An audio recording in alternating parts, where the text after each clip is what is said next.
बड़े ध्यान से सुनना, शिव पुराण में कथा आती है। एक बार भगवान विष्णु की इच्छा हुई। भगवान विष्णु की क्या इच्छा हुई? क्यों ना हम भगवान भोलेनाथ को प्रसन्न करें।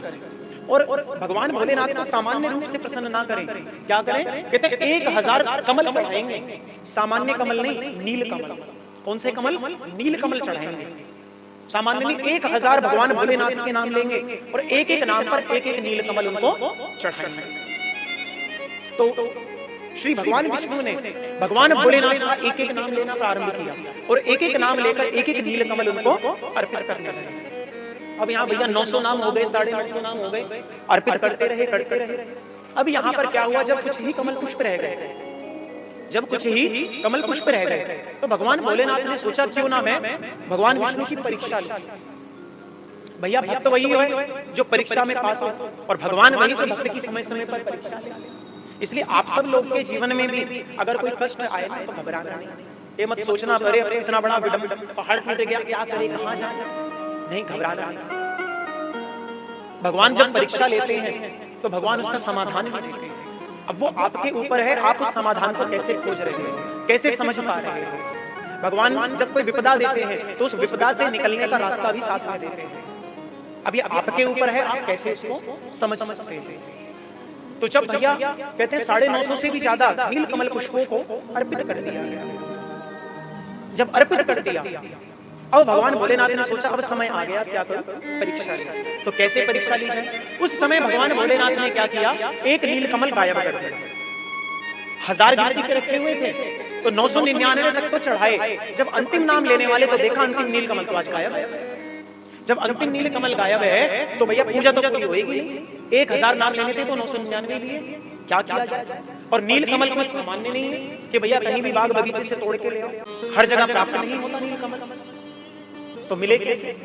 अब भगवान ने सोचा अगर मैं अपने स्थान को छोड़ करके जाता हूं तो मेरी जो पूजा खंडित तो हो जाएगी और यहाँ पर कोई ऐसा व्यक्ति है नहीं जिसको मैं कहूं कि जाकर के नील कमल ले आओ। ऐसा कोई व्यक्ति नहीं है। उस समय भैया हनुमान जी, गरुड़ जी सब अपने अपने काम से गए हुए थे, केवल विष्णु भगवान बैठ के पूजन कर रहे थे। तो बोला किसको जाए? उस समय क्या हुआ कि विष्णु भगवान ने सोचा कि भैया सब कोई हमें नील कमल ही कहता है कि हमारे भैया क्या है, शरीर कैसा है? नीलांबुज श्यामल कोमलाल। कैसा शरीर है ठाकुर जी का? हमारा नील वर्ण है। ठाकुर जी काले नहीं हमारे, ठाकुर जी कैसे? नीले से। और नीले से भी कैसे नीले? बड़े ध्यान से सुनना, ठाकुर जी भी कैसे नीले हैं। आप सब लोगों ने देखा होगा जब श्रावण भादव के महीने में वर्षा होती है तो बारिश होने से पहले जो बादल होता है, जिस बादल में खूब पानी भर जाए, अभी वर्षा नहीं हो, केवल भरा हो जल, उस समय जो बादल का रंग होता है ना, वैसा रंग है हमारे ठाकुर जी का। समझ आया कैसा? कि जैसे भैया वर्षा का जल जिस बादल में भरा रहता है उस समय जैसा उस बादल का रंग होता है, ऐसा रंग है हमारे ठाकुर जी का। तो उन्होंने तो सुना कि भैया सब लोग हमें कहते भी यही है। और एक बात, कमल ही एक ऐसा पुष्प है जिसको ब्रह्मा जी ने नहीं बनाया। कमल पुष्प की सृष्टि किसने करी? साक्षात श्री विष्णु जी। जब आप कथा भी सुनते हो तो भगवान विष्णु के नाभि कमल से ब्रह्मा जी प्रकट हुए, यानी कमल के ऊपर ब्रह्मा जी आए। तो इसका मतलब ब्रह्मा जी ने कमल का पुष्प नहीं बनाया। कमल की सृष्टि किसने करी है? श्री विष्णु भगवान ने। तो इसलिए कभी भी हम भगवान को जब उपमा देते हैं ना तो कमल की उपमा ही देते हैं कि नयन कमल, हस्त कमल, चरण कमल, मुख कमल। हमेशा किसकी उपमा देते हैं? कमल। कभी बोला है कि चरण गुलाब, हाथ गुलाब, मुख गुलाब? कोई और पुष्प का नाम तो नहीं है। किसका नाम लेते हैं? कमल का नाम लेते हैं, क्योंकि कमल की सृष्टि किसने करी है? भगवान ने स्वयं। तो भगवान ने कहा, सब लोग कहते हैं कि नेत्र कमल, मेरे जो नेत्र हैं वो कमल के समान है, तो क्यों ना एक काम करूं, 999 तो चढ़ा दिए, एक कम रह गया ना, अपने नेत्र को ही निकाल कर अर्पित कर देता हूं, मेरा व्रत पूरा हो जाएगा। मैं जो निश्चय करके यहाँ पूजा का अनुष्ठान करने बैठा हूँ ये मेरा संपूर्ण हो जाएगा, खंडित नहीं होगा। और भगवान भोलेनाथ को परीक्षा ले ही रहे। कहते जैसे ही भगवान श्री विष्णु ने महाराज अपने नेत्र को निकालने के लिए महाराज तलवार का प्रयोग किया ताकि कोने से उसको निकाला जाए, एक हाथ में भैया उस शस्त्र को ले लिया और एक हाथ से जैसे ही निकालने लगे, कहते भोलेनाथ बाबा प्रकट होकर हाथ पकड़ के कहते प्रभु क्या कर रहे हो? कहते प्रभु 999 चढ़ा दी, एक रह गया था उसको भी पूरा कर रहा हूं। कहते एक रह नहीं गया था, हमने चुरा लिया। तो कहते बाबा क्यों चुरा लिया? कहते हम तो आपकी परीक्षा ले रहे थे कि आप अंतिम कमल चढ़ाओगे कैसे। आप हमारी परीक्षा में उत्तीर्ण हो गए, पास हो गए फर्स्ट क्लास।